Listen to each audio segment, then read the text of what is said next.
Alright, a very good morning Twitch and YouTube fans from CaptNabs here once again. Welcome back to the channel. For those of you that did not tune into my last stream, unfortunately I had a very unfortunate and rather sudden end, and it really kind of frustrated me. Unfortunately, it was nothing I could do. There was a little tiny power glitch. Power flicked off in my house for just about a second. Just long enough to pretty much reboot all of my devices. So I was about halfway down doing my flight from Montreal to Punta Cana, and the power just went off and everything died, and I did not have the time to restart the stream at that point. So that was on Friday. That was a couple of days ago.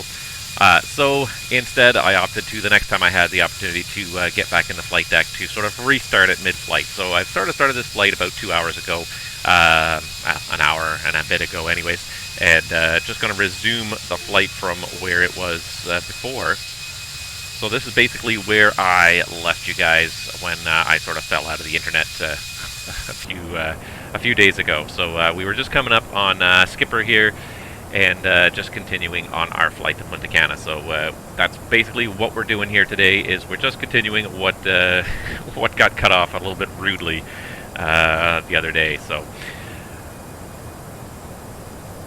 what can you do? You know, things happen. Power fails. Not much you can do about it. We're just going to carry on. So yeah, unfortunately, I don't have FSEconomy, so I don't have the autosave, so I did have to restart this flight from the beginning, and in order for a pilot's life to recognize the flight as being valid anyways, it has to see a flight from start to finish. It won't let you pick it up halfway through, so hence I had to sort of restart this flight halfway through just for the sake of the video. I didn't want to restart my stream again right from the get-go because I did have quite a bit of commentary in the previous stream that I didn't want to, frankly, talk for quite a while, and I didn't want to lose all of that, so I just figured I'd sort of cut these two together and paste it into one flight. So I just watched the end of that last video, and pretty much as I was just before I faded away into the nothingness, I had just mentioned that FSEconomy was just pretty much going gangbusters, and it still is. And it's funny because, like, I just read this morning, I had a comment on my channel that somebody said, you know, why are you even making videos about FSEconomy? It's broken. You can't even apply for it. It's useless. And it's not broken. It's not useless. It is simply overwhelmed. Nobody, I think nobody that organizes and runs FSEconomy, I think, had the slightest inkling of what was coming their way with the release of Microsoft Flight Simulator. Microsoft Flight Simulator is a great platform. The scenery, anyways, is phenomenal. It's not perfect, and certainly certain areas of the world that you explore are not great, but overall, it's a huge improvement from the previous version. It does allow for true, real VFR flying, more so than Orbex ever did, and Orbex did some great things with the sim, with the technology that they had available, but the idea of using satellite data, actual pictures of the Earth, to generate the worldwide scenery, and again, that's been done before. But it's been stitched together so well by the new simulator that you can really and truly fly things VFR. You can follow the roads, you can identify the individual lakes correctly, you can even identify other strange land features because it's all satellite images. If it was visible from the sky enough that someone decided to put it on an aeronautical chart, it's visible in the simulator. So you can really and truly fly VFR, which is great for the FSEconomy world because it's not so much the VFR aspect, but it's the fact that the small airplanes are really good in this sim. So if you want to fly this sim, you're mostly limited to smaller airplanes. The airliners just are not that good in the new sim. This is obviously P3D. This is the old sim. The new sim, it's the airliners. They suck at this point, unfortunately. There's no two ways around it. They're just default airplanes. They have very, very limited interactions. They look okay. They do the very most basic job of getting you from A to B, but if you want to actually operate it like a real airliner, you know, like if you want all these switches to actually do something realistic, you know, you want to actually see information on various ECAM screens, then the new simulator is not going to provide that for you. So, well, what the new simulator does do well is it does provide light aircraft that are reasonable facsimiles of the real thing. They're not perfect. There still is some room for improvement. The smaller the airplane, the easier it is, I think, to model it more completely, and I think that the smaller airplanes The small Cessnas have done a very nice job. The turboprops, they're definitely passable, they're usable, but they're not fantastic. But if you really want to have something to do in this new simulator, that's where FSEconomy comes in, because FSEconomy really supports the smaller end of the aircraft, the aircraft scale. It doesn't really support airliners very well. It's more about GA aircraft, the light pistons and twins, turboprop aircraft, even some of the jets, business jets, but definitely does not support airliners.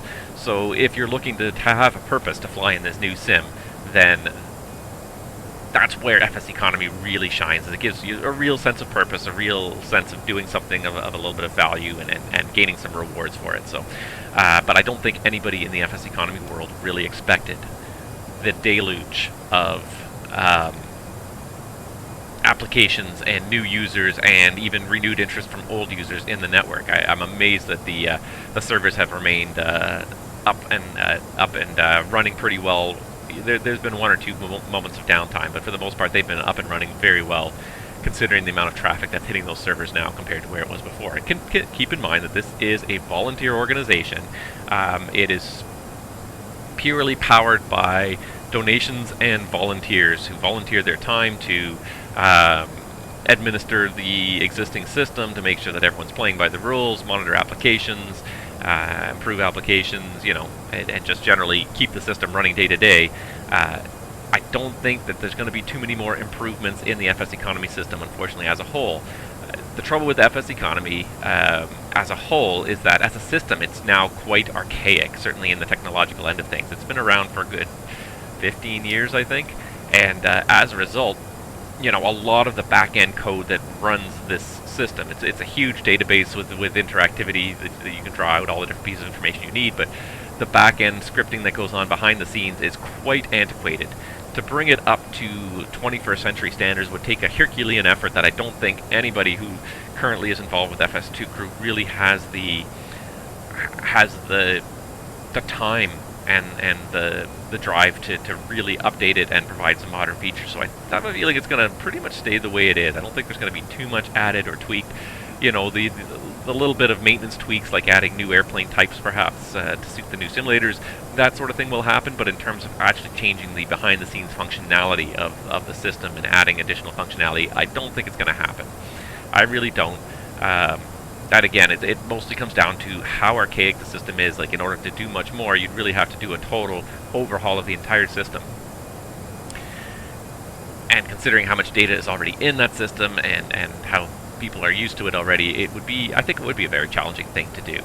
So, not something, unfortunately, I think we're going to see very soon. It's a shame, because FSEconomy is a great system. It works quite well just the way it is. I can always come up with little ideas and suggestions, tips, tricks, things that we could maybe add a little bit to improve a little bit in FSEconomy, but overall the system works very well as it is, so I don't think we need to really mess with it too much. But I was sort of thinking about it the other day, like, what could you do to try and improve on things a little bit, and I come up with lots of little ideas. Nothing major, no major overhauls, but just little things here and there that maybe could be tweaked and improved. But I don't think that too much of it's going to happen, because it's frankly just such an old system, and nobody, I think, is going to really dig through it and update it, unfortunately. And it's understandable. Take the example of VATSIM and how much effort it took to get them to update their system. There again, you're dealing with a system where a lot of the coding, a lot of the underlying software was easily 10 to 15 years old, maybe more, was very outdated by modern software standards. But to update it took, a group of dedicated individuals, and you're not talking about a small group. You're talking about a dozen or 2 dozen, 3 dozen guys here working, on various aspects of it. And it took years of effort to get it up to the standard that we have now, and it was worth it in the end. And it really has been a huge improvement with the new voice codec, with the improving algorithms behind the scenes that are slowly changing the way the servers work and interact, and hopefully will soon allow for better update rates, more information to flow through the system. But before you can improve the amount of information flowing through the system, you've got to improve the efficiency of the back end itself and make sure it can handle this additional information. So it took a long time for VATSIM, I think, to get to that point. It took years, I mean, the AFV system was under construction for years, and it seemed like one of those things that was just never going to happen.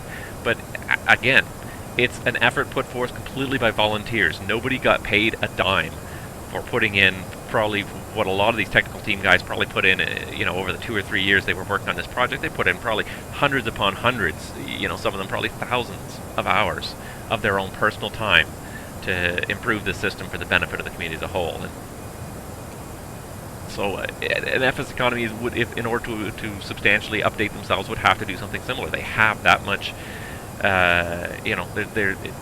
there's a lot of effort required because there's a lot of things running in the back end, but probably not enough people who are ready and willing to put in the effort to update the system. And it works fine the way it is, but I know that there are people who have suggestions of little things and little tweaks we could do to maybe improve the system even a little bit more, make the simulation a little bit more in-depth, but the way it works right now is not bad, and it certainly is functional. As long as the website doesn't completely come crashing down at any point in time, it certainly is a very functional system right now, and it's quite captivating. I found myself using it a lot lately. I have a number of different projects on the go in my personal FSEconomy world. One is a very long ferry flight. I had a friend who bought an airplane in Vietnam, leased an airplane in Vietnam, but he wanted to fly to North America. It's a caravan. It's a Cessna Caravan, and it took. I still haven't finished it yet, but it was from the start was about 5,400 miles to get it back to home base.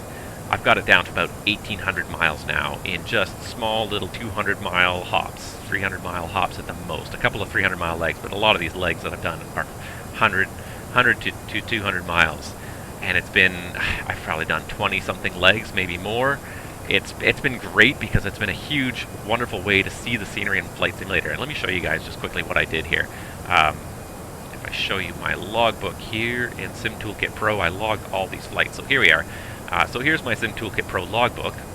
So down here in Vietnam is where I started off with this caravan, and I literally hopped through Vietnam over into China, through Hong Kong, Taiwan, and then through Japan. And you can see the number of legs here. It's good, like probably at least 15, if not 20 legs through all of Japan before we finally made it up into Russia and over into the Aleutian Islands, where my aircraft is kind of stuck now. So because it goes past 180 degree west, I have to scroll to the other side of the map to show where we are now. Whoop, there we are.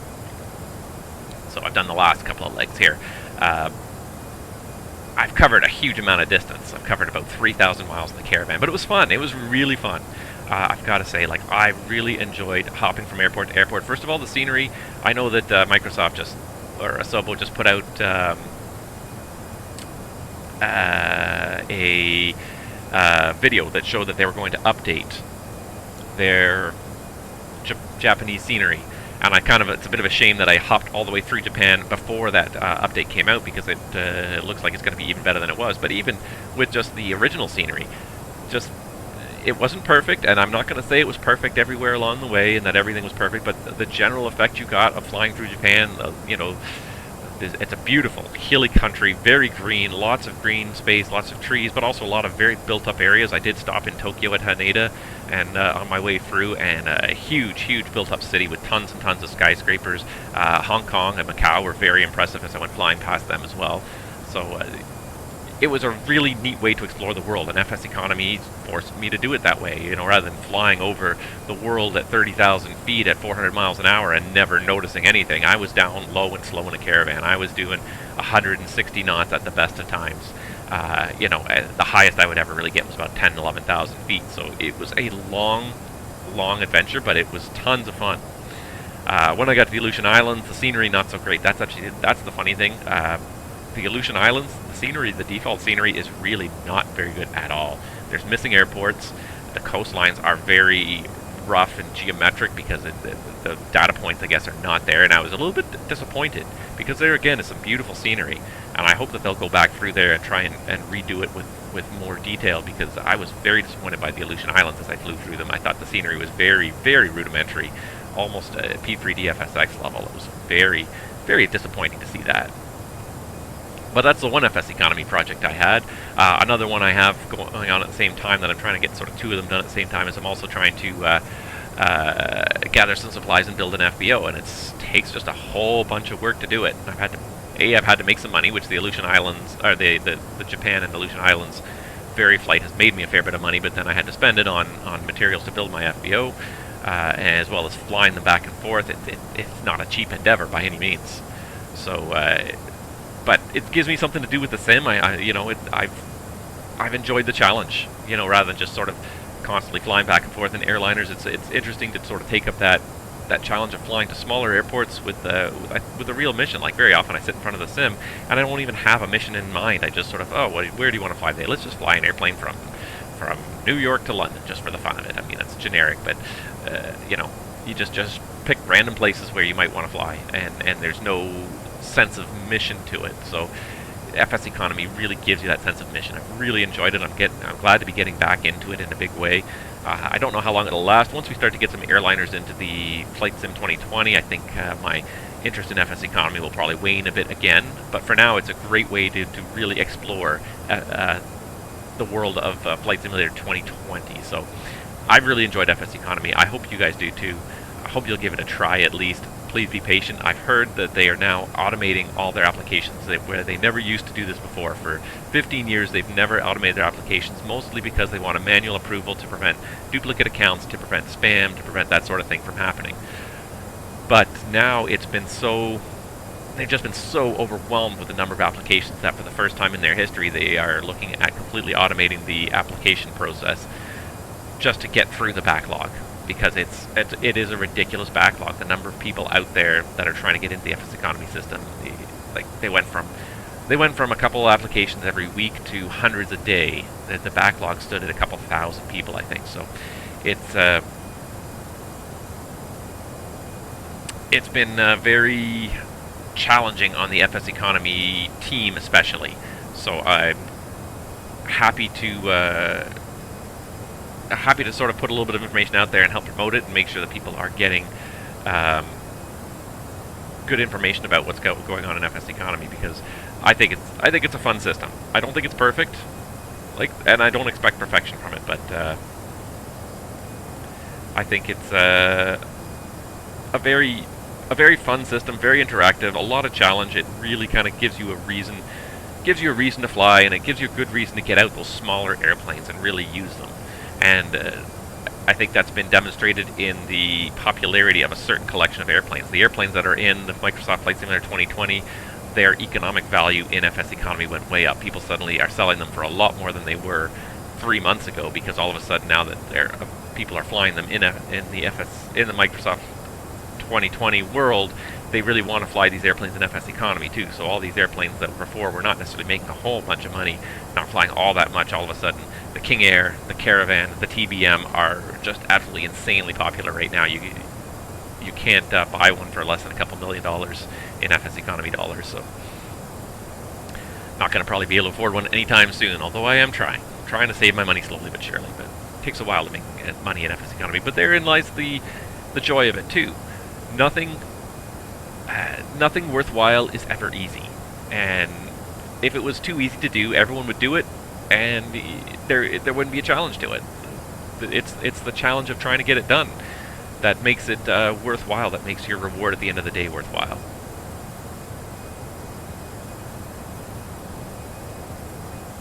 So that's my rant, I guess, about FSEconomy. There's a couple other tidbits of news that dropped even since my last stream. Let's see here. A couple of them. The one that I found pretty intriguing is that Rex announced their newest product, which gets weather into the Microsoft Flight Simulator world. Let me see if I can remember what this product is called. What is it? Is it Rex Weather Force 2020? That's it. Yes, Rex Weather Force 2020 dropped just in the last couple days, pretty much since my last stream. And I have to say that this is the first thing that's come across for Microsoft Flight Simulator 2020 that I really feel is a worthwhile and almost necessary add-on. All it does, Rex Weather Force 2020, all it does is it just simply provides real-time weather in the simulator. And of course, a bunch of you are probably going to say, wait a second, isn't the simulator supposed to provide real-time weather anyway? Well, yes it is, but gosh, if it does it very poorly sometimes. And therein lies one of the big problems. Certainly for Microsoft and what they've done some great things with the looks of the weather, but keeping it up-to-date metars just seem to be a joke, I think. Not only there's two problems I have with the weather in Microsoft flights in 2020. The first is that the weather in the sim does not seem to be terribly well updated. It does seem to sort of update somewhat dynamically, but in terms of being fed real time, it always seems to be behind, somewhat inaccurate. I don't know if they're not getting enough metars and they're just averaging things across a large area, but it seems like altimeter settings and temperatures are often off by quite a bit compared to an actual reported metar. So I wonder if there's certain averaging going on, if their source is delayed perhaps by a couple of hours. I haven't been able to figure it out, but the weather does change and shift somewhat within the simulator when you hit live weather, but it does not seem to be live, real-time live. It definitely seems to be either it's inaccurate for one reason or another. I don't know if it's lagged, if it's just simply averaged across larger regions, or maybe certain areas are just being ignored, but it doesn't seem to be particularly accurate. So that's the first thing WeatherForce 2020 will do for you, is they will put real-time metars into the sim for you. They'll inject the real-time weather into the sim for you, which is great. I think that's something I'd like to fly with real-time weather. I enjoy the challenge of flying in real time, at the real time of day, with the real weather that's out there in the real world, and dealing with whatever comes across, whatever happens. That's your job as a pilot, is roll with the punches, deal with what happens. So that's the first thing it does that will be very useful. The second thing that it does that's very useful is then it also allows you to access that weather information. As stupid as that is something that Microsoft Flight Sim 2020 does abysmally poorly, is telling you what the current weather is in the simulator. At some airports, larger airports, you can tune into the ATIS and you can listen to the long, droning automated voice, but in terms of if you're at an uncontrolled airport or somewhere, it's almost impossible to find out what the altimeter setting is, what the temperature is, what the winds are, anything like that. It's practically impossible, and it's very frustrating. And any other source that you try to get get real-time metars outside of the sim, oftentimes you'll find that they don't match what seems to be happening in the sim, whether the winds are off or the altimeter setting is off, whatever. They don't seem to match the real-world up-to-date metars. So the other thing, WeatherForce 2020, it's a standalone program, much like Active Sky, that runs outside of the sim, but you'll also then on that be able to look up real-time weather information. So, you know, nearest stations or popular stations, or just query any station you like, and you'll get the precise metar that WeatherForce 2020 is also injecting into your sim. So you'll be able to get accurate weather information about what is currently happening in the sim. And it's so silly that this is considered a technological advance, especially because Microsoft sort of sold this as, oh yeah, you'll have real-time scenery, real-time weather, real-time everything, real-time traffic. Well, I have not seen the real-time traffic work at all. I never. Now it's hard to really judge this because in the pandemic age, air travel is way down anyway, so there's not nearly as many airplanes flying. So I'm trying not to judge that too much when you do the real time, because it's hard to judge the real time because the amount of traffic in the real world is down a long way. But the real time weather is just abysmal. It does not work the way it should, unfortunately. Very frustrating. So WeatherForce 2020 is the first add-on for Flight Simulator that I am seriously considering buying, just to get that information into the sim, because I really like flying with real-time weather. It's I want to say it's $21.95 US dollars. Hold on, I'm just pulling it up on the other screen here. 1887 euros, that sounds like about $21 US, $22 US. Not a bad price for getting that much information in there. So that seems like something that I definitely would consider spending the money on. That seems to be the first thing that I would consider spending money on. So that was the first bit of news that came out over the last couple days. The other one, this was some good news. Unfortunately, of course, with good news comes bad news. And PMDG made a product update over the weekend, I believe. and their product update, unfortunately, was a little bit disappointing. They are working hard on some of their products, the 777 and an update, I believe, to the 47 and the BBJ for the NGXU are all working along nicely. The disappointing piece that they came to at the end is that the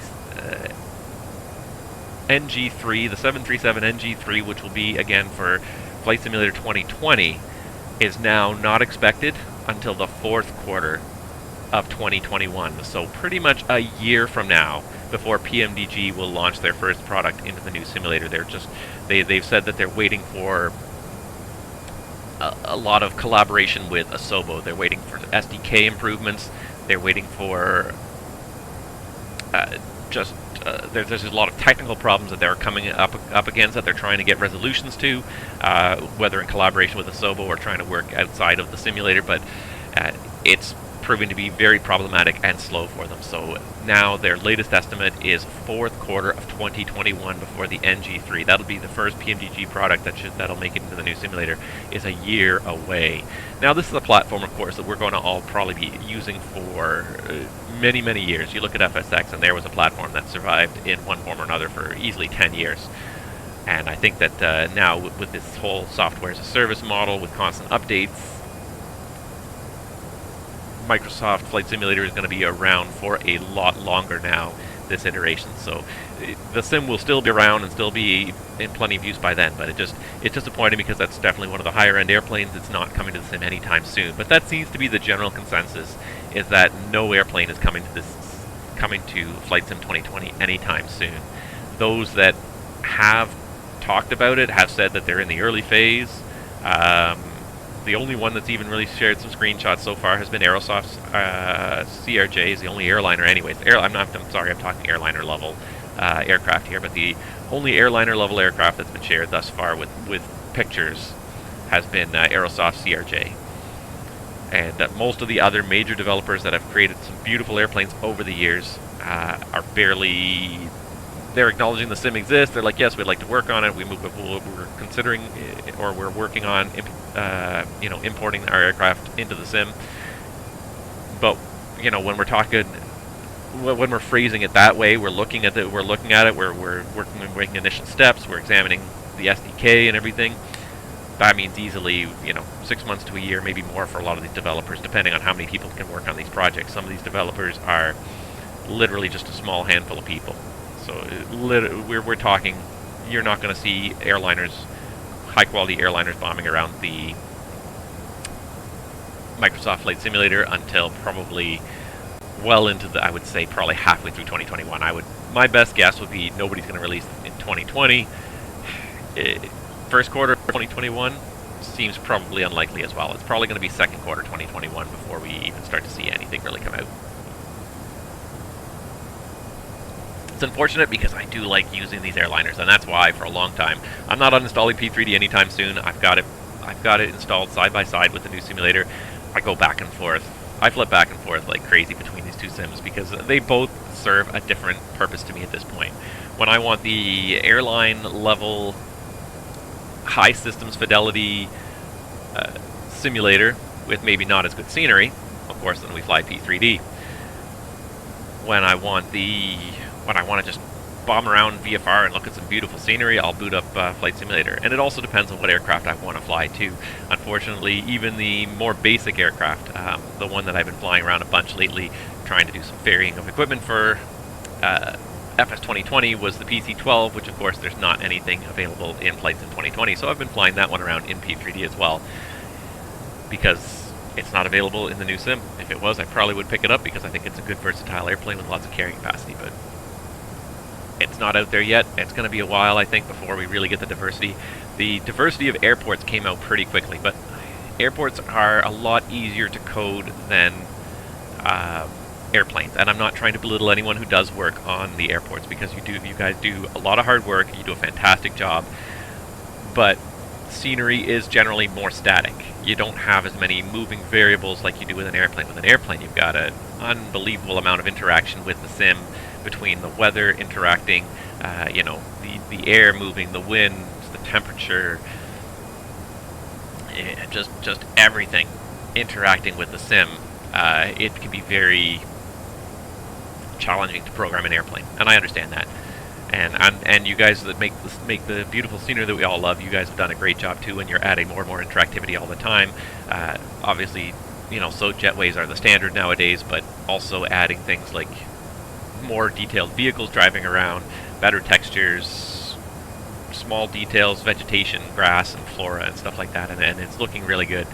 But I think you guys will have to acknowledge as well that people who are trying to program airplanes in the simulator have a higher challenge. And it's not so much the visuals. The visuals can be challenging to do nicely and to find a nice compromise that doesn't break performance too much, but the systems, the complexity of the interactions of the systems within any of these airplanes, especially when you start to get into these electronic airplanes like the Airbus, where all these systems are talking to each other, it's just amazing to think about how much effort went into programming some of these things.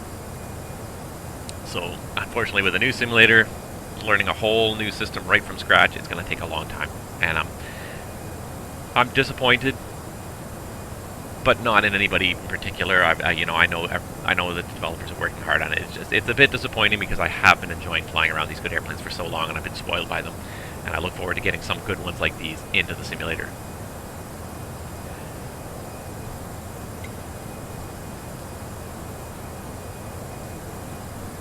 So those were my two big bits of news that I wanted to talk about since my last stream. I don't think there's too much else to talk about really that I can think of. I'm just trying to think here.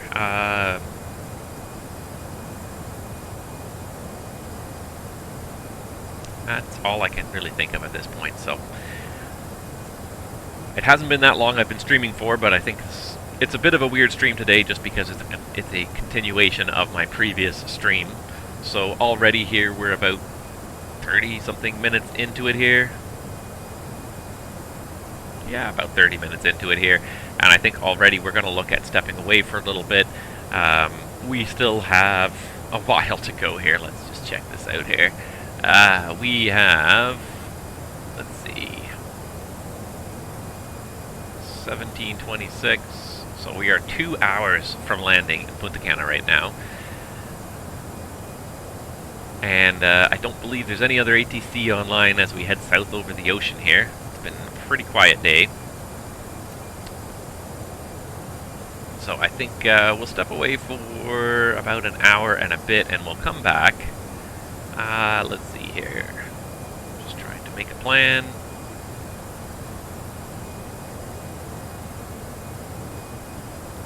Looks like our top of descent is at 16:55, so we'll plan to be back in the flight deck by about 16:30, and then that way we'll have plenty of time to get caught up in the descent. Is there any talk of a EuroScope AFV integration? That's a topic I don't know much about. From what I've heard, though, again, this comes down to EuroScope is for those of you that don't know, EuroScope is one of the controller clients that is used on the VATSIM network. It's a fantastic piece of software. It is really extremely well designed, mostly because it is so modular and so customizable. It was originally written by a gentleman in Hungary, and he wrote it to originally resemble the ATC system in Hungary, but he did it in such a way that pretty much everything within the client is customizable. You can customize how the aircraft tags look. You can customize how the information is displayed on the screen. Colors of everything. Everything is customizable within EuroScope pretty much, which is fantastic, because then other ATC units around the world have taken it and just made it look like their national system just by changing the tags and the colors and everything else. But again, this comes down to essentially it's one guy. One guy has done all the development on this software, and he spent years developing it, and he doesn't make a cent off it. It's released for free for the use of the community, and he still does periodic updates. But to my understanding, AFV is a very complicated system to integrate. And so I think it's on his list of things he would like to do, but in terms of actually making it happen, it's going to be a very long time. I think he made a lot of original tweaks early on to make sure that the system could work with AFV in terms of using the external AFV client with EuroScope and connecting the two together so that the AFV client would recognize that EuroScope was logged on as a certain person and know the frequencies. But in terms of actually moving that separate client in and the functionality of the separate client into EuroScope, I think it's going to be a very long time if it happens. It's functional the way it is, running the standalone client outside. It's a little frustrating sometimes, and it's created a lot of problems for things like the automated ADISs and stuff like that. But again, it comes down to, I think, time. One single man working on this project, I don't think he's going to. I don't think he's going to get it integrated anytime soon. I know he would like to, but it's just simply the volume of work. He basically has to tear apart the existing client almost completely and redo it. And that's not an easy thing to do, especially when you've reached such a good level of completion of the existing client. So it's a goal that I think everyone would love to see happen. Will AFV be integrated into EuroScope? I definitely don't hold your breath. It'll be a nice surprise, I think, one day when it happens, but I would not plan on it at this point. It's something that's just, so much work. And so many of us have so many other projects on the go that try and get these jobs done, unfortunately. Not always easy to find the time. Alright, just a quick little fuel check just to make sure. Yeah, we're going to get to Punta Cana with about 5.6, so we're going to burn about half the fuel we've got left. About 10 tons, we're going to need 5 of them to get to Punta Cana, so yeah, I think I'm going to step away for about the next hour, but check in with me again around 16:30, and we will definitely get set up for that arrival into Punta Cana, and hopefully finish off this flight, barring any more power spikes or power drops in my house again. So again, guys, thank you so much for watching. I appreciate it, and stay tuned to the channel. We're going to try to have more videos in the next week or so as I make my way through my quarantine still. Can't really leave the house to do much, so might as well enjoy some time flying the simulator. But in the meantime,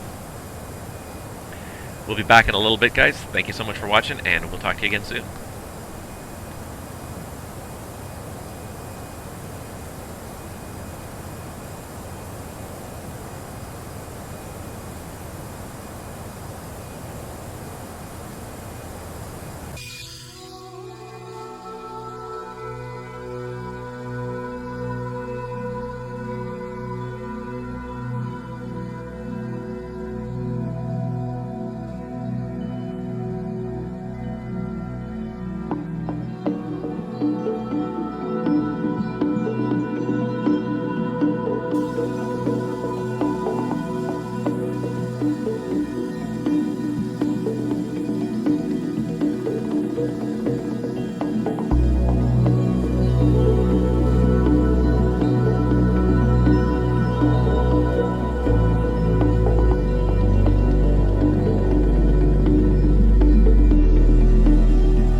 are all I need to let go.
Alright guys, CaptNabs is back in the flight deck with you once again. Looks like we're getting pretty close to our destination. I can see it on the map there. We're less than 320 miles to go to Punta Cana. So we're going to start setting up for this arrival here and make sure we're all set up with an appropriate descent point. So let's just see here. Janma, K-Talk, let's just see if there is a star first for Punta Cana. So I should have. Charts should be working. Yes, they are. Excellent. See if we can get this keyboard to work. There it is. Sometimes it works, sometimes it doesn't. You just have to usually click it like 2 to 3 times, I find. I sort of figured it out. Star. I guess the first thing we need to know is what's the weather doing. One moment while I look it up on my VPilot here. Let's see here. Winds are out of the southeast, 140 at 10. And QNH of 1014.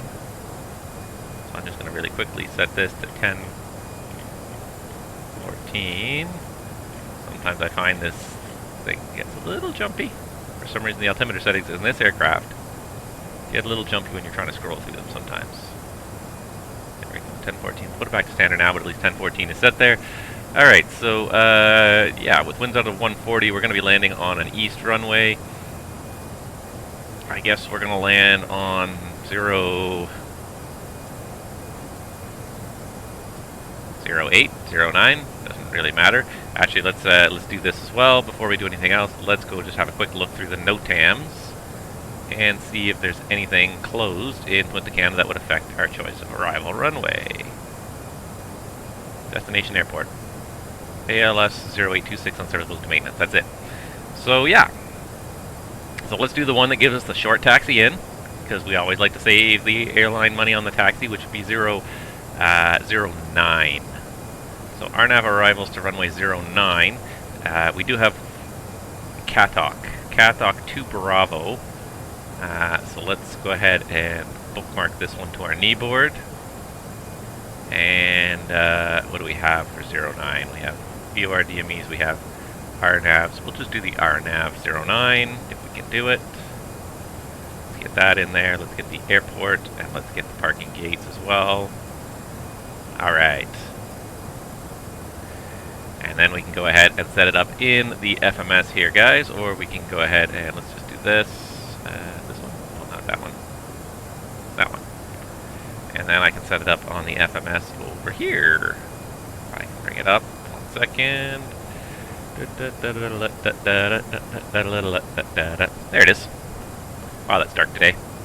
But anyways, it does work for me. I can see it perfectly fine. It is a little dark in this room, I guess. Anyway, I can see it perfectly fine. And you guys can see what's happening over there.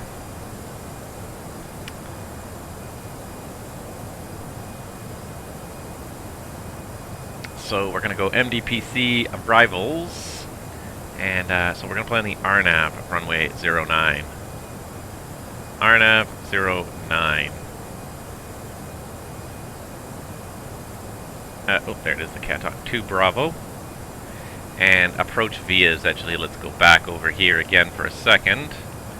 And just have a look and see what the transition is here for the RNAV 09. DASVO by the looks of it, which probably is the end of the arrival, I hope. DASVO. Yeah, DASVO is the place. So approach fee is via DASVO. And then if we insert that, that should put it all in there. So after CATOC, PC101 and DASVO, PC101, at or above 8,000, yeah, that's in there, DASVO. At or above 3,000, max 210 knots, yes, that's all in there. Max 230 knots at CATOC is in there. Or should really be just doing this as an approach briefing, but anyways.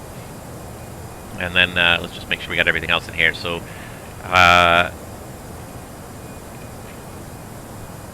MDA of 500 feet.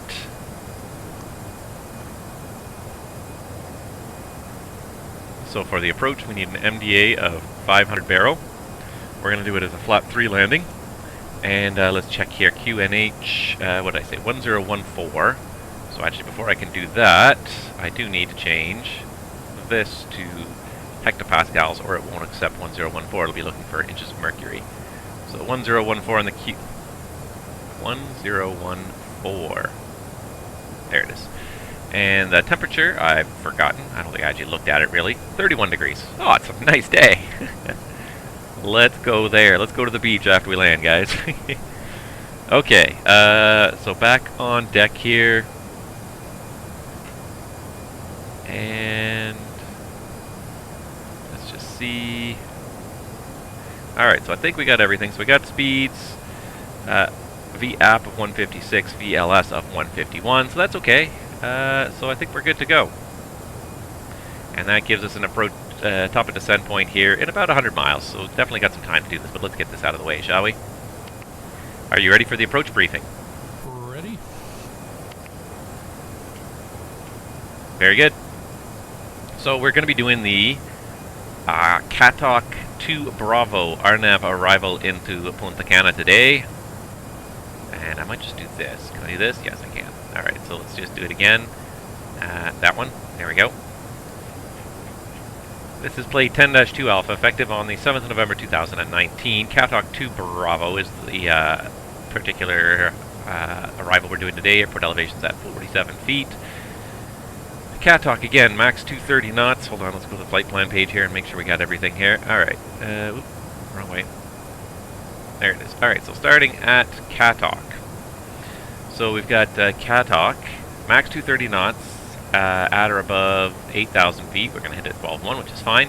Then we go to PC101 at a max 210 knots, at or above 8,000 feet. Good. DAVSO, max 210 knots, at or above 3,000, or at 3,000.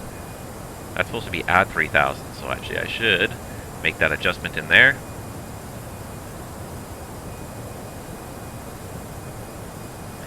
There we go. And then at DAVSO, we transition to, no other notes on this? No. The RNAV, runway 09 in Punta Cana. 12-2, effective on the 3rd of April of 2020. So RNAV approach, we'll say that RAIM is checked, and the final approach course 097. There is a little discrepancy here, 094, but within reason, sometimes the simulator ends up being a little bit out. Do have Liban in there at 2,000 feet, yes. MDA of 500 feet. We did set the airport elevation at 47 feet, and we should take a moment just to confirm. Let's see here. So we just need... Where is it? There it is. Pressurization. Landing elevation auto at 0 feet, which is correct. Okay, good.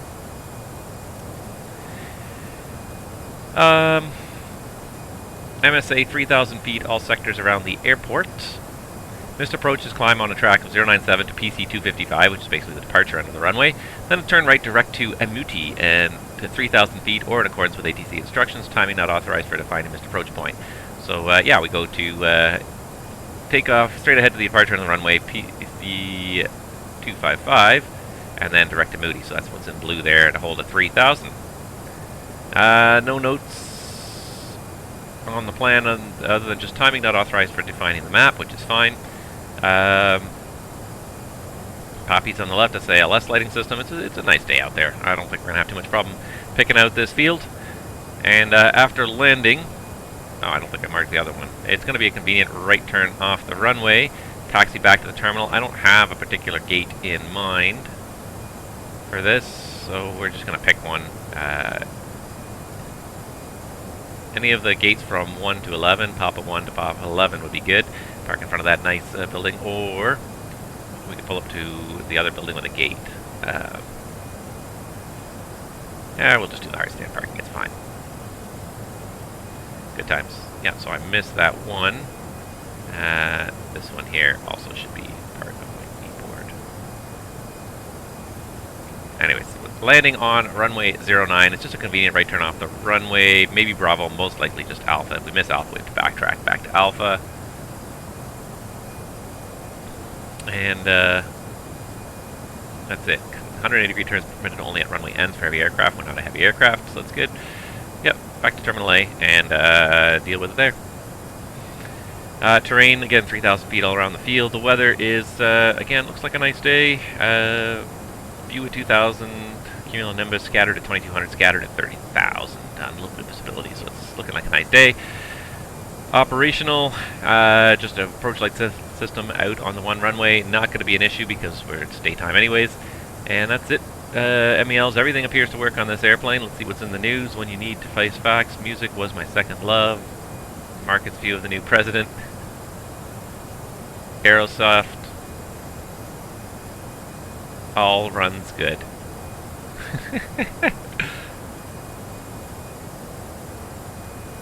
Funny. You knew that somewhere they were going to put a little Easter egg about themselves in there, somewhere buried in this text.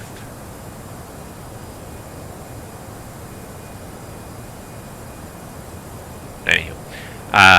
Stop looking for silly Easter eggs. Operational, I don't see anything, and fuel. So we only need for our alternate today, we just need to pull up the flight plan again here. Let's see here. Oh, sorry.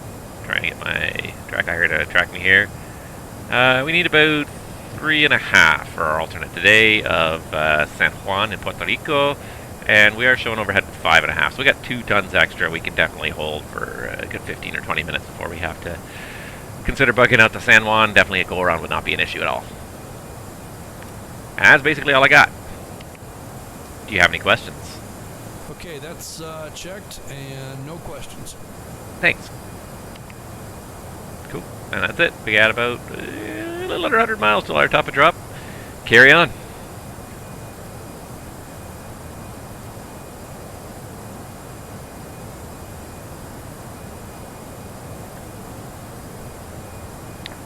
One thing I haven't thought too much about lately, because again I've been fairly obsessed with Flight Sim 2020, is what am I going to do next in my career in a pilot's life? We're approaching the end of this season. After we land in Punta Cana, we fly back to Montreal, and then we just have a turn to Nice in Europe and back, way over there. It's going to be a long turn, but nevertheless, we've only got 3 legs left till the season is finished. So now the question becomes, do we want to consider changing jobs again? Or do we want to stick with Air Transat for another round? If I could say that the A320 was going to be fun to operate in the new sim, I would think about sticking around for another round in Air Transat and maybe just flying just a couple of legs, at least using the new Airbus, but it's so... I just can't get behind it. It's so hard to do anything as a professional trying to provide a professional take on flying. It's, you know, it's so Mickey Mouse. It's such a toy. There's nothing realistic about the simulation. I don't feel like I can do anything realistic with it. So I want to, because it looks good, and I'd like to visit some airports with this good scenery, but I don't know if I can really get behind it. Because if ATC tries to change stuff on me, chances are the FMS will just, you know, bomb out and give up, and I'll be left requesting vectors like a sucker. So I want to. Now, the one thing that does give me hope is this project that they're working on, and I believe it's... I was looking up the name. I think it's called FlyByWire now. Yes, the FlyByWire A3NX. So these guys literally got together just a little while ago and started with, hey, can we do for Microsoft's Airbus what the Zibo mod did for X-Plane 737? Take it from a very basic airplane. I think the X-Plane 737 is probably better than Microsoft's A320, but can we take a basic default airplane and build on that to build a realistic simulation? I think the answer is yes, because they're certainly making some progress on it.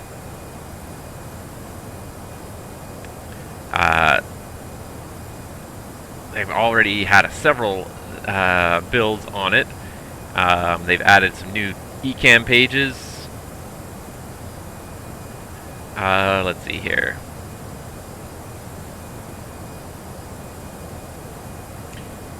Lots of new eCam messages now: takeoff inhibit, landing inhibit, APU bleed, APU available. So added functional clear and recall buttons. eCam memo for wing, engine anti-ice, flight control, rudder indicator. They added the eCam cruise page. Added some failures: dual engine failure, engine fire. Added all these things to the eCam, like huge amounts of improvement to the eCam system. Enhanced overall lighting, backlighting, MCDU. Automatically calculate takeoff weight if possible. Added limited altitude restriction editing functionality. Airways page to properly show the en route waypoints after currently selected one and not just all of them. Players are now able to endlessly enter as many airway connected waypoints as needed.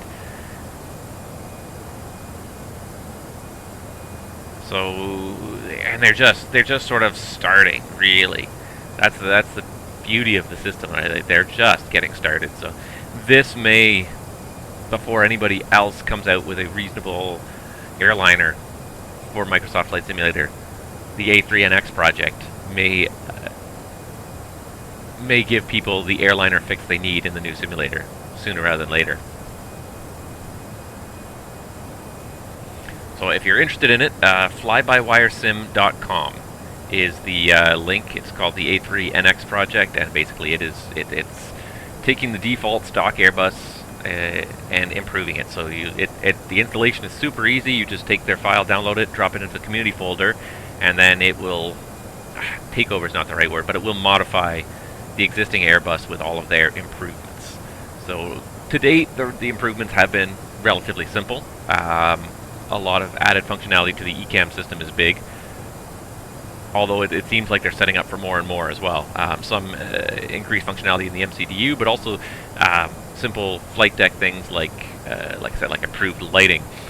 More switches now. They're starting to add functionality to switches that were not operative in the default version. So there's a lot of things coming with the A3NX project. It has a ton of potential.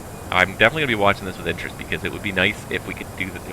If we could make a reasonable Airbus flyable in the sim sooner than later. And there are, to me, two big areas that need to be worked on in order for it to really be usable. And the first is that the eCam system definitely needs to be improved to the point where most of the eCam functionality is there. But the other thing too is the MCDU, the FMS functionality, the inputting flight plans and changing flight plans along the way without having it just give up and just say, I don't understand what you want me to do. That's the other big thing that needs to be improved upon. If we can improve both of those things, I think that'll be a fantastic airplane.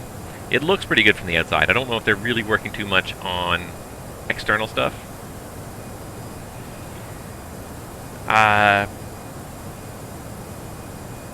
Has the intent of increasing the realism of the Airbus A320neo that is included with the sim.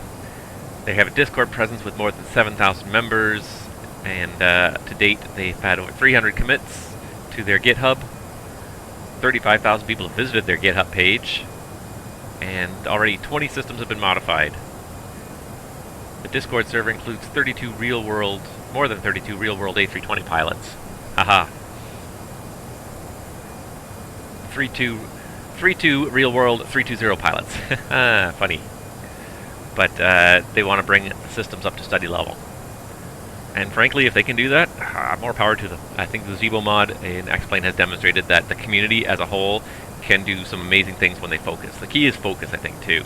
Not to diversify onto too many projects, but to focus on one. And if you were to take this group and kind of split it and say, well, you guys, let's work on the 320 and the Dreamliner and the 7478, you know, you would dilute way too much ability and effort there, time. So I don't think that's going to happen, unfortunately. But in the long run, it seems like it's a good project that's got a lot of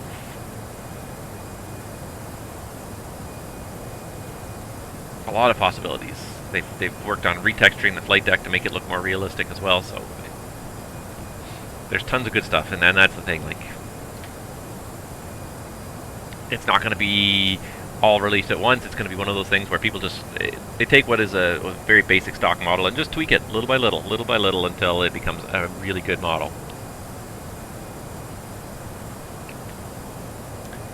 FlyByWire, I wish you best of luck. I think you're onto something here, because the 320 is one of the most popular airplanes in the world. Certainly one of the most popular airliners in the world. So to be able to bring that one to the simulator, you know, on a realistic level, it's a great airplane for a simulator too, because it's got a decent range, but it can also operate in and out of a lot of airports. So its comfort level is in the 1, 2, 3, 4 hour range. It's a, you know, it's a medium haul aircraft at the most. You're not talking about long haul 8-hour flying. You're talking about medium haul, which is great for simmers. A lot of simmers don't have the time to commit to 8-hour flights. And you can also get it in and out of so many airports because it's a relatively small airplane. It has a ton more airports available to it and commonly used by it than a bigger aircraft like the Dreamliner or the 47800, 47-8. So I think it's an excellent airplane, right up there with the 3.7, the way PMDG made the 3.7 almost ubiquitous on online flying networks and everywhere else. FlyByWire has a good chance to do that with the 320.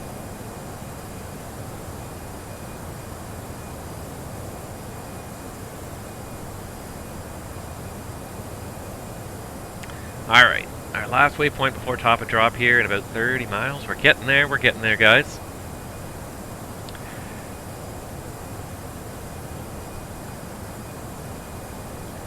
Not too much else happening in the world of flight sim right now.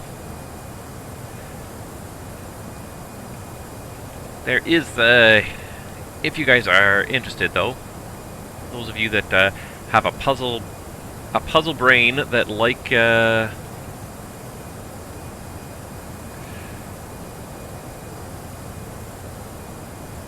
of you that have like a puzzle inclined brain and like to solve things and put things together, there is a really neat game. Those that like to solve puzzles and try to solve like production puzzles efficiently.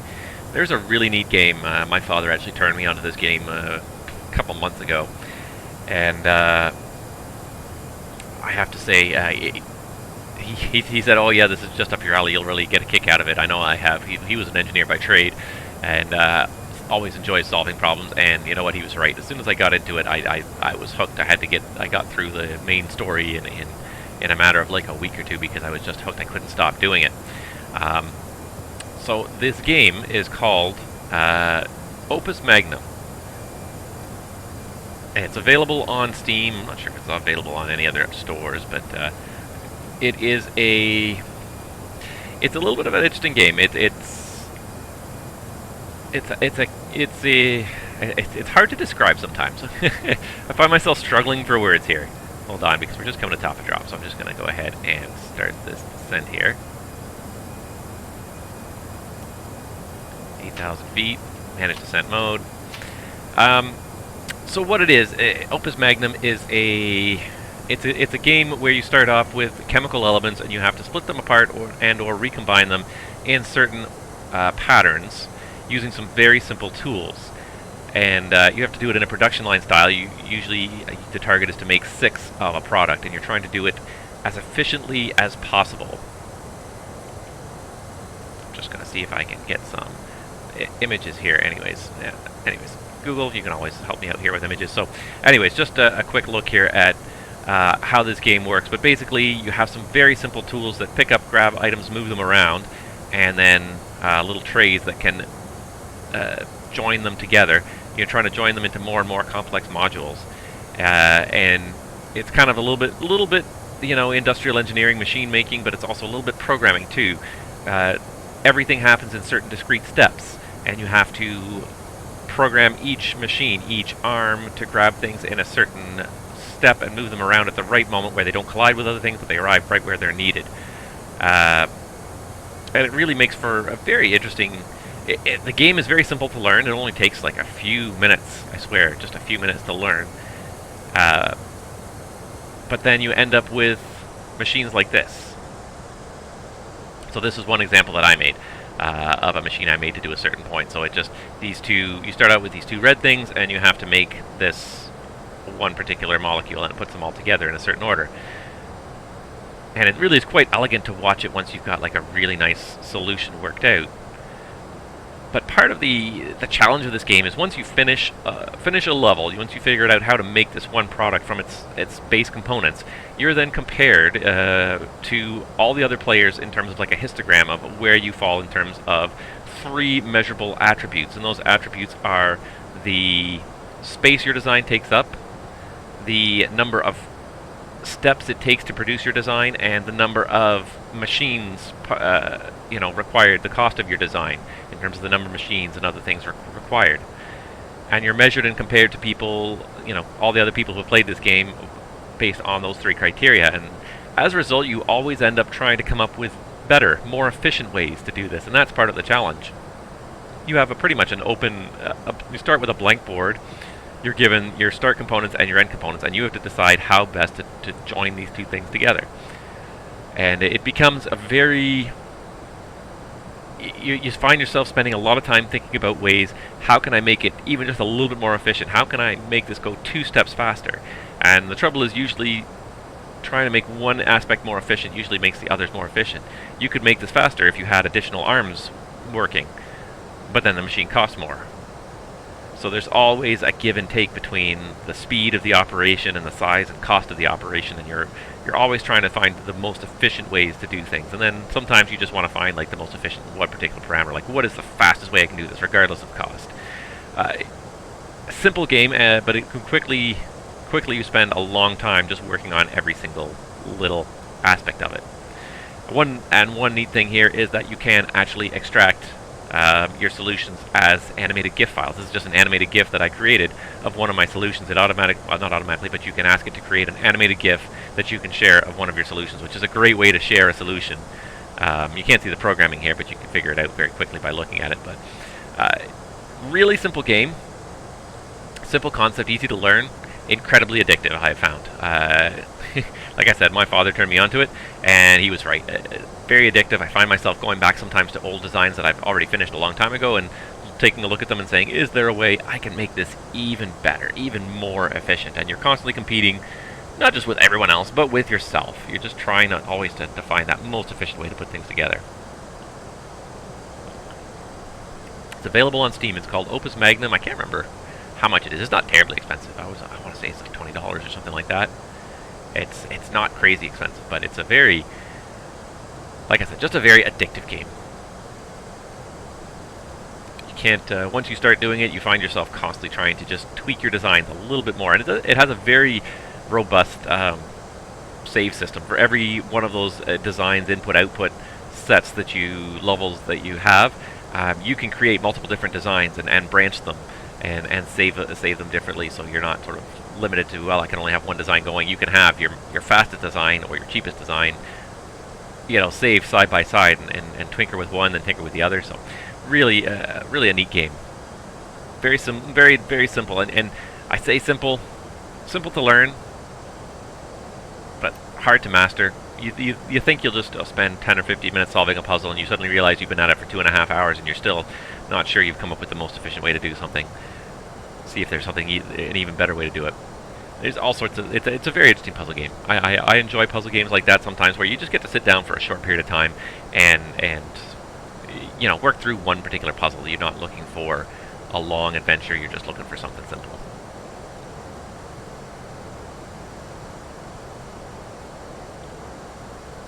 Alright, we're almost there. We got about 20 minutes to landing here in Punta Cana. See if anything else is interesting. DC Designs releases the Concorde for FSX and P3D. Now there's another interesting airplane that I have never really flown in the sim that I think I would find interesting. Again, it disappoints me a little bit. It's for the old sim, but apparently worth noting that a Microsoft Flight Simulator version is in the works and is due for release in December. So there you go. So that's not bad, actually. I go to FS Elite for a lot of my news. It Looks really nice. I love the afterburner effect. The landing gear obviously is coming down. All the exterior animations work properly, apparently, with the drooping nose and everything. All 3 stations in the flight deck are supposedly modeled here. The captain's station. Wow, what an old-looking flight deck too here. I mean, I'm just so used to glass flight decks. To see anything that's not glass anymore, it blows my mind. I would love to try. I'd love to try and take this out. You know, 4 sets of engine gauges. There you go, the flight deck again from the front, and then the flight engineer station apparently also is fairly realistically modeled, so you have to sit kind of in all 3 stations and run the aircraft from all 3 stations. So I'll be curious to see how good the systems depth is on it. It doesn't strike me as the best systems depth, again. Just mostly because of the price point, £27.99. That's 45 US dollars, something along those lines. So it's not a hugely expensive airplane. It's not cheap by any means. Would be fun though. I would enjoy the Concorde. I think I would enjoy trying to master it, and that's what they say here. Is you know, the challenge is to master the systems. They're not perfectly modeled, but they're modeled deeply enough that you'll never achieve Mach 2 if you don't have a good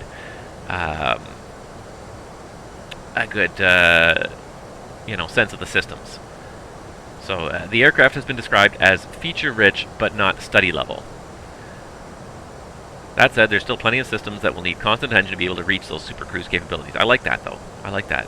I think that's, you know, and that's something that'd be an interesting way to do the transatlantic flying here. I know Transat never operated a Concorde, but maybe one day I'll go work for an airline that did historically operate one and do some of the transatlantic flights in a Concorde and get a transatlantic flight done in 3 hours instead of, well, 7. That would be great. I would enjoy that. What's transition altitude in Punta Cana? I didn't look at that. That's a bad habit I have. I don't look at transition altitudes because I traditionally have always flown in North America, where I know the transition altitude is always just 180, blah, blah, blah. So, okay. Sit still for a second here. Let's just check this approach plate here.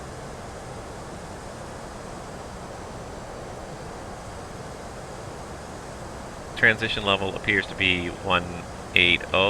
Yeah. Transition level's 180. So there we go. So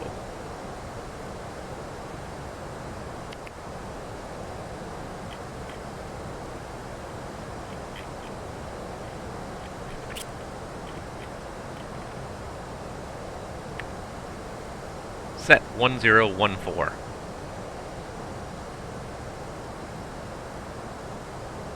Transition, set 1014. 1014 set. 10. There he goes. 14 cross-checked, passing 16,000. And then he's going to say now when he actually gets to 16,000. Funny stuff. Alright, through those clouds, oh look, you could just see a hint of the Dominican Republic over there. Beautiful. And over there somewhere should be Puerto Rico, where our alternate is located over there. Yeah, there you go. You just start to see it now. Start to see those crystal blue beaches, those crystal blue ocean, and the beautiful beaches coming into view.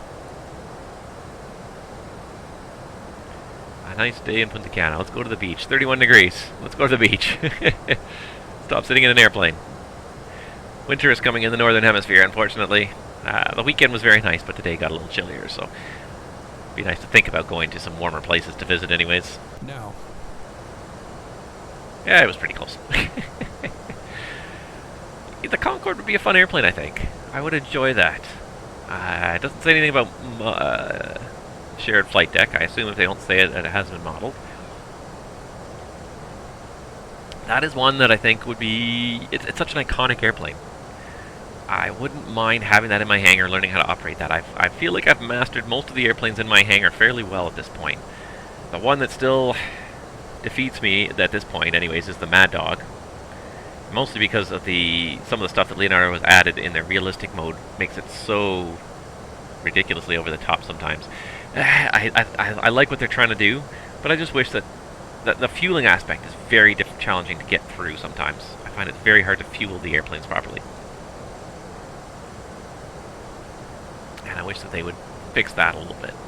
make it a little bit easier. The trouble is that, like, you can do it the easy way, but the one trouble I have with it is that in order for like systems failures to be modeled, you have to turn on in the Mad Dog what's called realistic mode.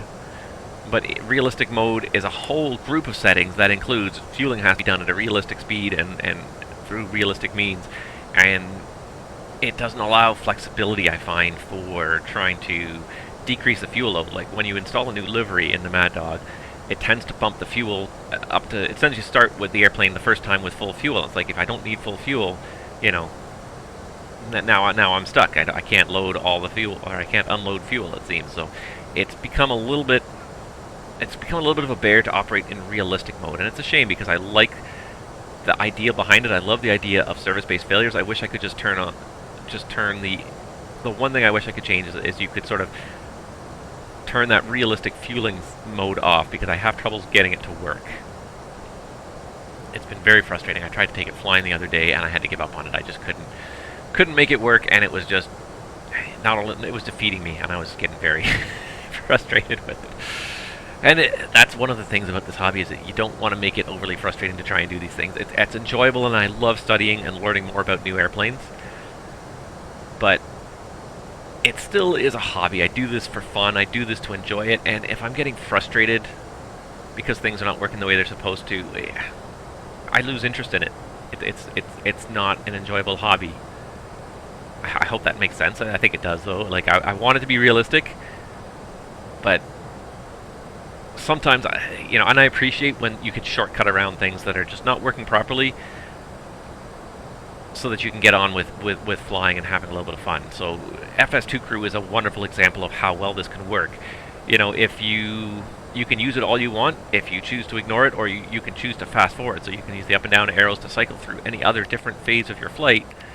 If something's not working properly, you just skip to a phase of your flight that's working. So FS2 Crew has been very reliable, very easy to use. I contrast that to Aerosoft's built-in first officer for the A320, and I find that the scripting is correct. It's accurate to the way the FCOM runs, but if something does not work out correctly, and the script somehow hangs up somewhere, you haven't done something in quite 100% the right order, the script will hang there, and you'll never be able to advance it past that point, and the whole rest of the flight, it won't work. And that's a bit disappointing, because you should be able to bypass things, okay? People make mistakes, humans make mistakes, and we need to sometimes be able to move on from it. So that's my my biggest shortcoming anyways, from Aerosoft's Airbus series. Overall, very well done, and the whole idea behind that virtual first officer is very well done for the most part, but as I said, it hangs up too easily if something doesn't quite happen in the right order, and then you can never advance out of that hung up point, and it just sits there, and so you have to either restart the whole flight, or just give up and continue the flight without your virtual first officer. Enter destination data. We have entered our destination data, fear not. It's done. It's a shame because Aerosoft has done a nice job with this airplane otherwise. That's their it's their biggest flaw anyways. Why did it go so slow here? You're supposed to be doing 230. You got us under the green dot, which is not where you really want to be. You don't want to be under that green dot. It really is like the minimum maneuvering speed for your current flap setting. And I don't want to be just deploying flaps 1 at 12,000 feet when we're still 30 miles northwest of the airport. So let's come on, let's get this up there. Alright, I'm going to put this in manual speed here because maybe it'll react a little better than in managed mode. There we go. Now it's giving it some power. Woo! Feel the power. Alright, but there's the airport down there. You can just sort of catch it behind the clouds a little bit. Do some nice gratuitous external shots because I haven't done any recently. And you gotta have something for the title card, right guys? Something I can put on there, so let's see if we can... I just want to zoom this backwards a little bit because it just doesn't quite catch the whole airplane in one go. So there we go, that's a little better. Let's update that preset permanently on this aircraft like that. The usual dirty underbelly shots. There we go. Oh, somebody's transmitting on the frequency here. I don't think there's anybody else inbound. I have been a very bad pilot today and I haven't been talking on Unicom. Well, actually, that's not true. I talked on Unicom for my departure. Let's just have a quick look at VATSIM and just VATSpy and see if anybody's coming into Punta Cana as well, or if it's just us. It appears to be just us. Still going to make our traffic calls, though. Let's make sure we're on the right frequency here. Yep. Punta Cana traffic, good afternoon. Transat 640 is 25 miles northeast of the field, excuse me. Descending through 10,000 feet, setting up for the RNAV runway at 09er. There we go. Traffic call in, done, nice. And there's 10,000 feet, so let's go ahead and do this. Get the lights on, seatbelts on. Approach checklist. Approach checklist. Okay, approach checklist. Briefing. Complete. Confirmed. ECAM status. Checked. Seatbelts. On. Faro ref. Flight level 100. 1014 set. 1014 set. MDADH. Minimum 500 feet set. 500 feet set. Engine mode selector. Norm. Alright, approach checklist is complete. Checked. Alright, the next one. Looks like we got 210 knots here at PD 101, so let's go ahead and get it back to 210 now.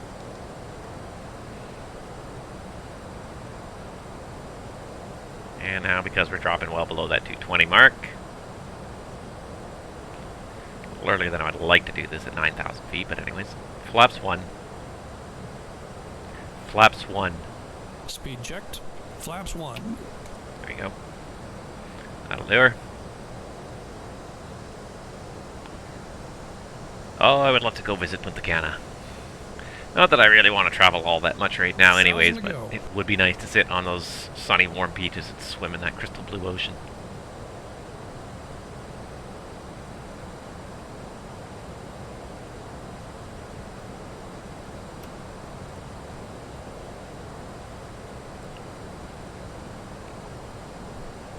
Alright.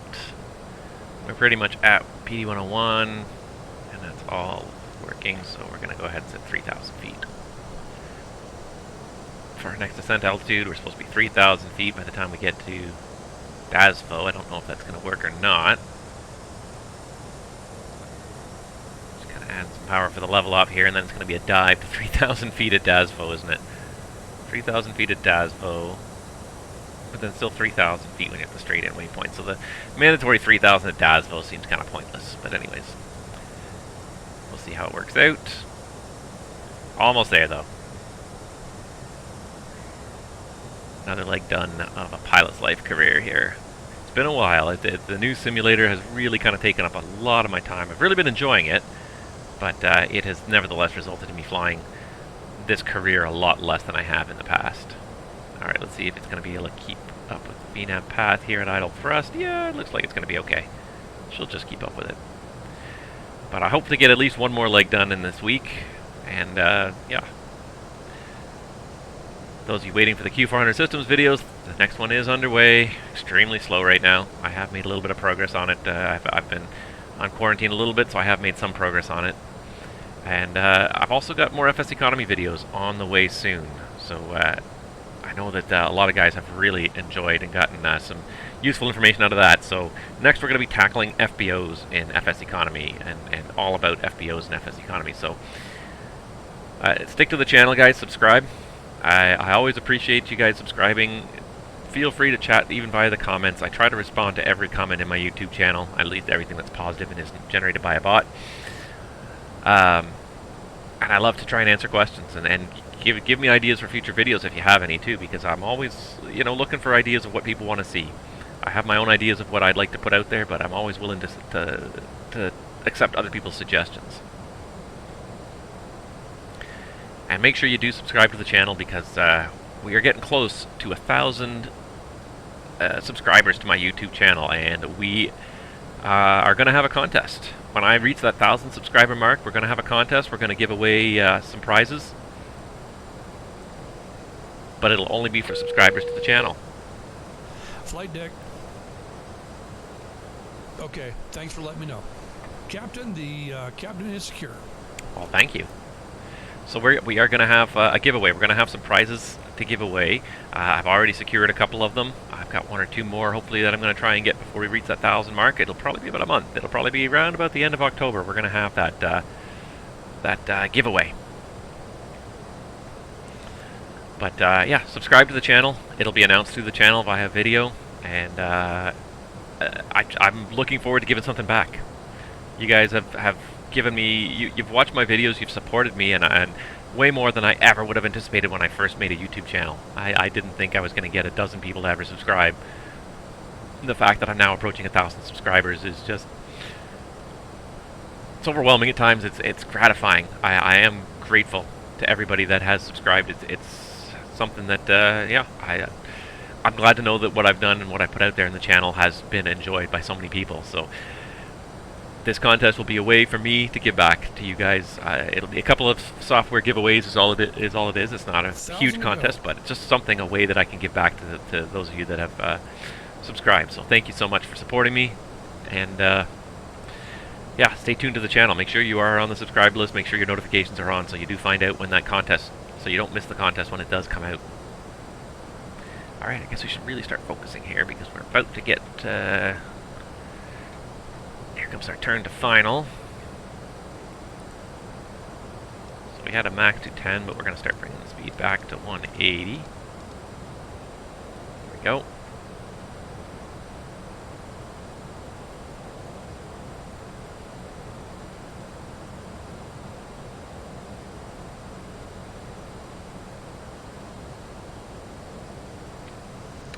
Flaps 2.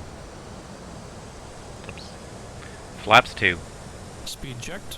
Flaps 2. We're way below the S speed there. I didn't notice. 180 was going to put us way below the S speed. That's okay. We got the flaps 2 out there now.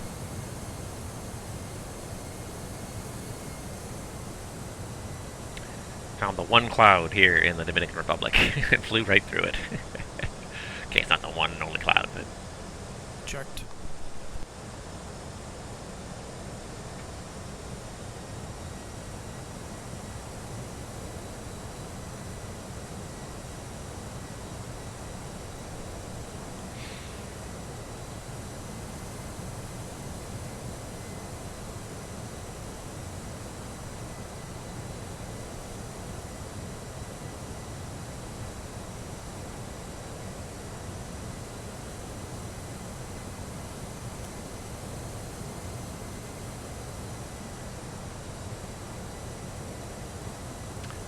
Forgot to arm approach mode there.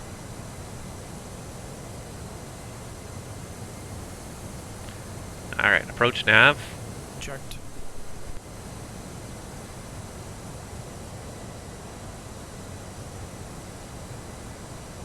Here she blows.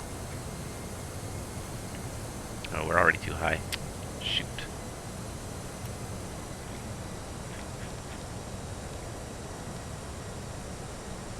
We're already above the slope there. We haven't done arm approach mode in time.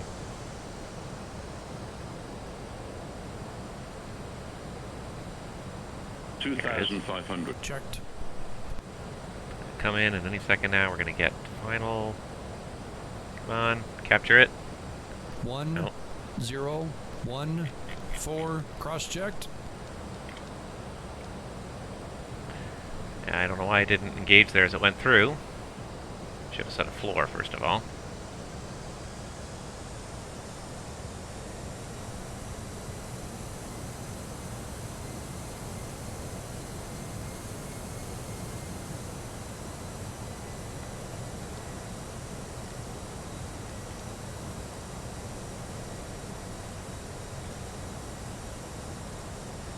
Alt star. I don't know why it's not. There's final approach. I don't know why I didn't want to engage there. Gear down. Gear down. Gear down. Flaps 3. Speed checked. Flaps 3. The app's 155. Checked. Landing checklist. Cabin crew seats for landing. Okay, landing checklist. Cabin crew, Advised. auto thrust, Speed. ECAM memo. Landing, no blue. Landing checklist complete.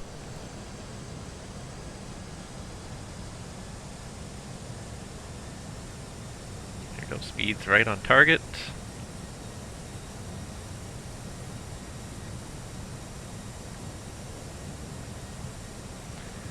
Speeds right on target. We're right on the float. 1,000. Right on the poppies. 1,000.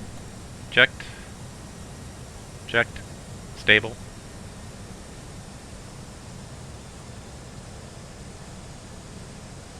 A lot less trees in this sim than there are in Flight Sim 2020. I think it would be interesting to do the same approach in Flight Sim 2020 and see how different it looks.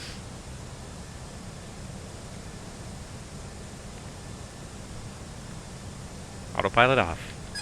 Checked.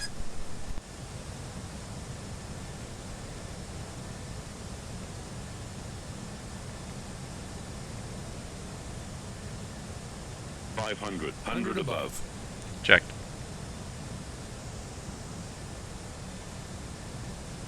$400 minimum. Landing. Check. Cleared. 300.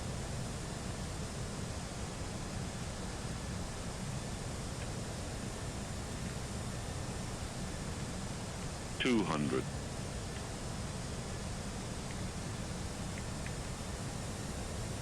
100. 50. 40. 30. Retard. 5. Oh, that was hit. Spoilers. Reverse screen. It was way harder than I wanted it to be.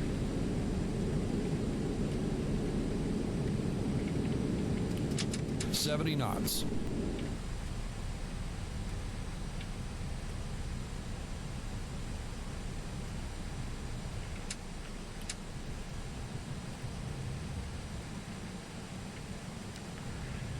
Not the smoothest landing in the world. Haven't landed the Airbus for a while, that's for sure. Okay to clean up.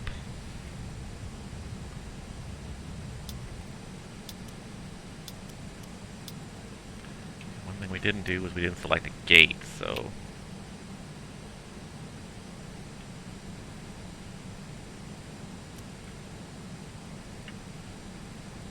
Go with gate 7. Right in front of me. How perfect is that?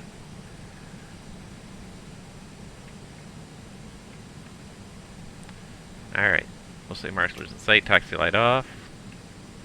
Where is this marshaller? It literally is right in front of me here, I think. And he's probably sitting in the building.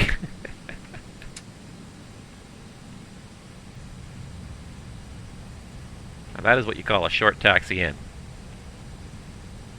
Oh, I see the marshaller there.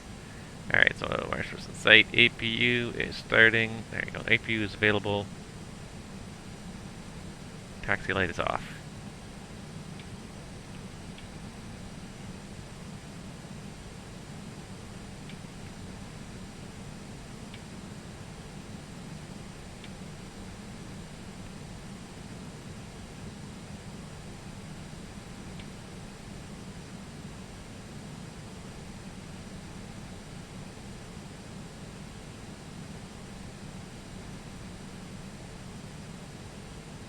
Come on. Almost there.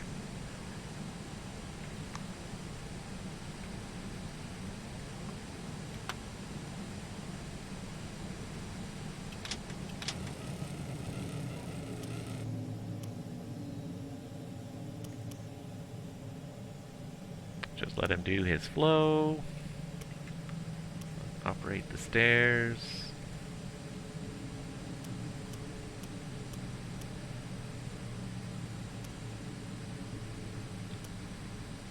He's got a whole bunch of buttons to press and things to do here.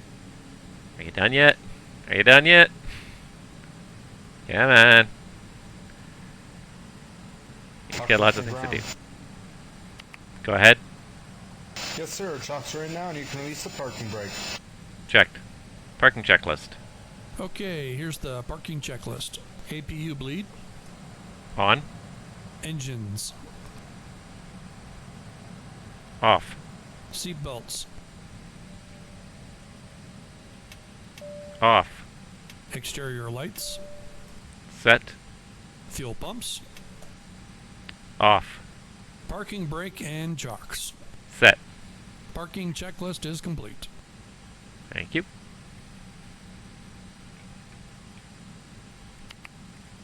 Alright, and that's it, guys.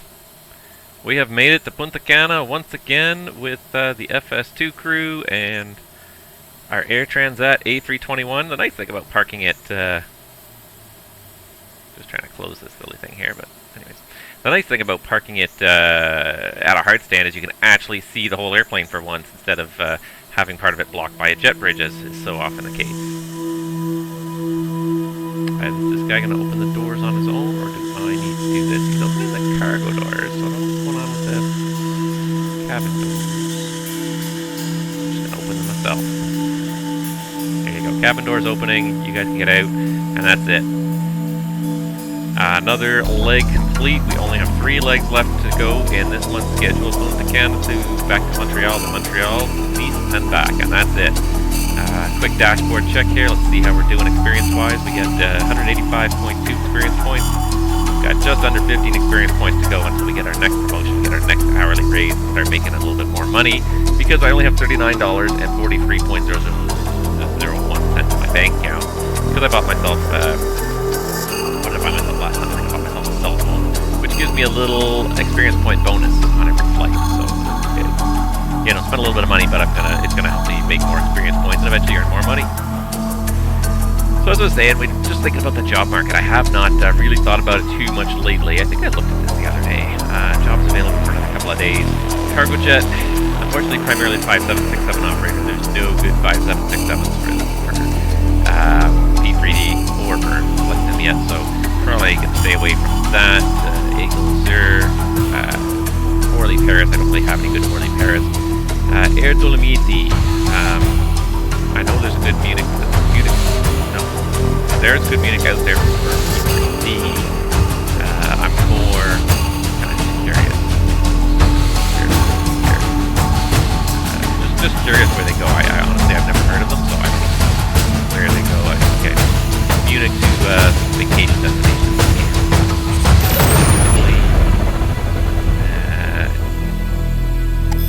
CRJ and C195, RJ, 111, RJ and 12 Embraers. So it's still not working. P, BMI, did BMI go out of business? Or am I mistaken if I think of somebody else? It's the wrong airline. And Comair International, again. The trouble with these airlines is they're airlines that operate types that I do not really have available on my computer, and if I don't have the type on my computer, then what's really the point? 319s and E145s kind of going around. Yeah, it's still not my thing either. Comair, I'm pretty sure I forget what Comair. Pretty sure it's not going to do. We'll keep an eye on the job offers that come our way, but I'm not really in a hurry. ATR, yeah. Definitely not airplanes that I'm flying. I'll keep an eye on the job market. I'm going to stick with Transat for a while. It does have some nice airplanes, but I do I'm flying. Try to stay away from the overseas stuff. Try to stay away from the freighters. I like the overseas stuff, but I don't like the freighters. But anyway. In my pilot career, I think you see in the last little while a big drop off in the hours.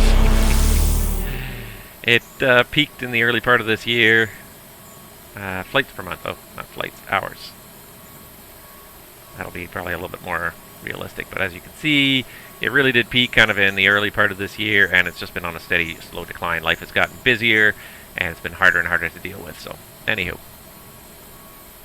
Yeah. There you have it. Anyways, guys. So we finished another leg in a pilot's life. Thank you guys so much for watching. I hope you've enjoyed this.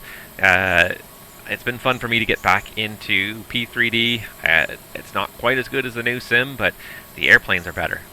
And that is important to me as well, especially when you're trying to simulate an airline career. You've got to have some decently realistic airplanes to operate. So happy to operate this Aerosoft Airbus, and yeah, probably later this week we'll do the leg back. So in the meantime, guys, thank you so much for watching. Thank you guys for being subscribers to the channel, and stick with me. We'll have more videos coming out soon. Until then, stay safe out there, stay healthy, and we'll see you all up there real soon.